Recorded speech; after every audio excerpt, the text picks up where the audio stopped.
సంగారెడ్డి పట్టణంలో Bachpan play school annual day సంబరాలు వైభవంగా నిర్వహించిన స్కూల్ యాజమాన్యం. బచ్పన్ ప్లే స్కూల్ ప్రారంభించి 9 సంవత్సరాలు పూర్తయిన సందర్భంగా వార్షికోత్సవ రిథమ్ ఆఫ్ జాయ్ సంబరాలను విద్యార్థుల ఆటపాటలతో ఉత్సాహంగా నిర్వహించారు. ఈ కార్యక్రమంలో బచ్పన్ ప్లే స్కూల్ యాజమాన్యంతో పాటు ఉపాధ్యాయ బృందం, సిబ్బంది, విద్యార్థులు, తల్లిదండ్రులు పాల్గొన్నారు.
బచ్పన్ స్కూల్ స్టార్ట్ చేసేసి ఈసారికి 9వ సంవత్సరం అవుతుంది.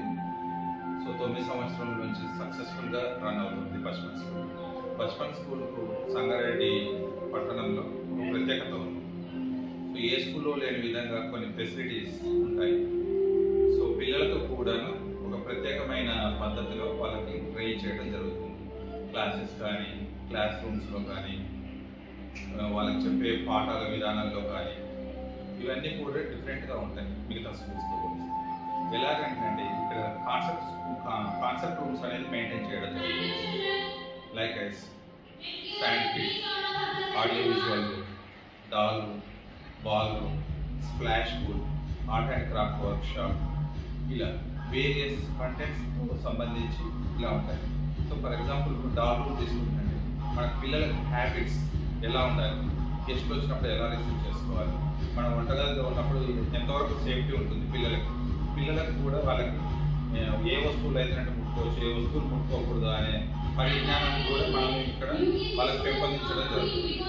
సో ఇలా ఏంటంటే ప్రతి ఒక్కరికి కూడా జస్ట్ పాఠ్యాంశాలు కాకుండా వాళ్ళకి ప్రాక్టికల్గా నిజ జీవితంలో మనము ఎలా బిహేవ్ చేయాలి, ఏ విధంగా ఉండాలి అనేది మనము ఇక్కడ మన పాఠశాలలో బచ్పన్ స్కూల్లో ప్రత్యేకంగా నేర్పించడం జరుగుతుంది.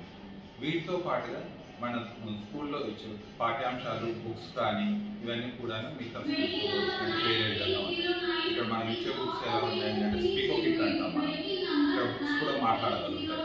మనకు ఒక టెక్నాలజీ కూడా ఇక్కడ ఇంక్లూడ్ చేస్తున్నాం. సో మనం పెన్తో ఎక్కడైతే కంటెంట్ ఏదైతే తీసుకుంటామో ఆ కంటెంట్ మీద పెట్టినప్పుడు అది స్పీక్ అవుట్ బయటికి చెప్తుంది, బయటికి చెప్తుంది. దానివల్ల ఏమవుతుందంటే పిల్లలకి దాన్ని ఏ విధంగా చదవాలి, దానిలో ఉన్న క్వశ్చన్ మార్క్ మీద మనం పెన్ పెట్టినట్టే దాన్ని ఎలా సాల్వ్ చేయాలనేది కూడా క్లియర్గా ఎక్స్ప్లెయిన్ చేస్తుంది. దీంతో పాటుగా ఈ చిన్నపిల్లల నుంచే కూడా వీళ్ళకి ఫొనెటిక్ సౌండ్స్ అనేది నేర్పించడం జరుగుతుంది. ఎందుకంటే మన వాయిస్ అనేది ఒక్కొక్కరికి ఒక్కోలా ఉంటుంది, ఒక్కొక్కరి యాక్సెంట్ ఒక్కోలా ఉంటుంది. మన యాక్సెంట్ మన అమెరికాలో పోయి మాట్లాడుతుందంటే వాళ్ళు అర్థం చేసుకోవాలి, వాళ్ళ యాక్సెంట్ మనకి రాదు. సో ఒక స్టాండర్డ్ యాక్సెంట్ మనం అర్థం చేసుకోగలిగినట్టు మన ప్రపంచంలో ఎక్కడ ఏ నలుమూలలో ఎక్కడ పోయినా కానీ మన యాక్సెంట్ వాళ్ళకి అర్థమవుతుంది, వాళ్ళ యాక్సెంట్ మనకు అర్థమవుతుంది. సో ఇక్కడ మనకి ఫొనెటిక్స్ అనే కాన్సెప్ట్ చాలా ఇంపార్టెంట్. ఈ కాన్సెప్ట్ లేనప్పుడు మనం ఎంత ప్రయత్నం చేసినా అని వృధా ప్రయాసం. సో అందుకోసం మనం చిన్నపిల్లల నుంచి నర్సరీ లెవెల్ నుంచి కూడా స్పీకో పెన్ నుంచి వాళ్ళకి ఫొనెటిక్స్ నేర్పించడం జరుగుతుంది. అలాగే టెక్నాలజీని కూడా మనం ఇప్పుడున్న ప్రజెంట్ సెంచురీలో అడ్వాన్స్డ్ టెక్నాలజీ చాలా ఎదుగుతుంది. దాంతోపాటుగా మనము పాత పద్ధతిలో మన పాఠ్యాంశాలు నేర్చుకుంటున్నట్టు మనం వెనకబడిపోతాం. సో అందుకు అనుగుణంగా మన ప్రస్తుతం ఉన్న పరిస్థితులు అనుగుణంగా కూడా మనం టెక్నాలజీని ఉపయోగించి కూడా మనం అంటే టెక్నాలజీ ఉపయోగించుకోవడం ఏంటంటే ఇక్కడ పిల్లలకు వాళ్ళ వాళ్ళ కళ్ళకు కానీ వాళ్ళ స్ట్రెయిన్ అవ్వడం కానీ లేకుండా ఉపయోగించుకోగలిగే స్టేజ్ అని చెప్పేసి నా ఉద్దేశం.